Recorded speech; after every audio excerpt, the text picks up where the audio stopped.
बात मत कीजिए। कई महीनों से नीतीश कुमार बोलना कुछ शुरू करते हैं, बोल कुछ और जाते हैं। स्वतंत्र भारत के इतिहास में कोई सिटिंग मुख्यमंत्री इस तरह का भाषा और इस तरह के उदाहरण का प्रयोग ये दिखाता है कि इस आदमी की क्या मनोस्थिति है, क्या दशा है। या तो उनको समझ नहीं है या डिल्यूजनल हो गए हैं। मैं अंग्रेजी में रोज कहता हूं डिल्यूजनल हो गए हैं, उनको समझ में नहीं आ रहा कि हम बोल क्या रहे हैं और पूरी जनता हंस रही है।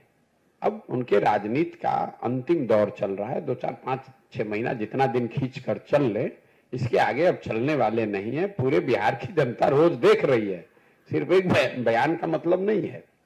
उनकी असंवेदनशीलता, उनकी राजनीतिक हाराकिरी, कभी उलट के दाएं कभी उलट के बाएं।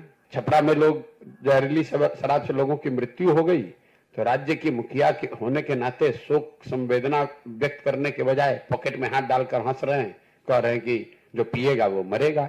अपने आप को बड़ा काबिल समझ रहे हैं, जबकि जनता नीचे हंस रही है। हर गांव में, हर घर में थू थू हो रहा है नीतीश कुमार के नाम पर।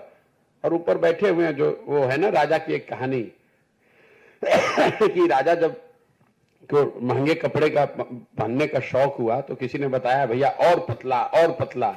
तो कोई बुनकर ने आकर ऐसा कह दिया कि बिना कपड़ा पहनाए ही उनको हाथी पर बैठा दिया। राजा घूम रहे, लोग कह रहे वाह वाह कितना बढ़िया कितना बढ़िया। राजा नंगा घूम रहा है, उसको पता ही नहीं चल रहा है कि मैं नंगा हूं। तो नीतीश कुमार की वही हालत है। वो और उनके 4-5 दरबारी मिलकर बता रहे कि सर बहुत अच्छा बहुत अच्छा, और नीतीश कुमार को लग रहा है कि मैं बहुत बढ़िया होते जा रहा हूं। सच्चाई यह है कि जनता हंस रही है उनकी मूर्खता पर, उनकी अज्ञानता पर, उनकी नासमझी पर, उनके कुशासन पर।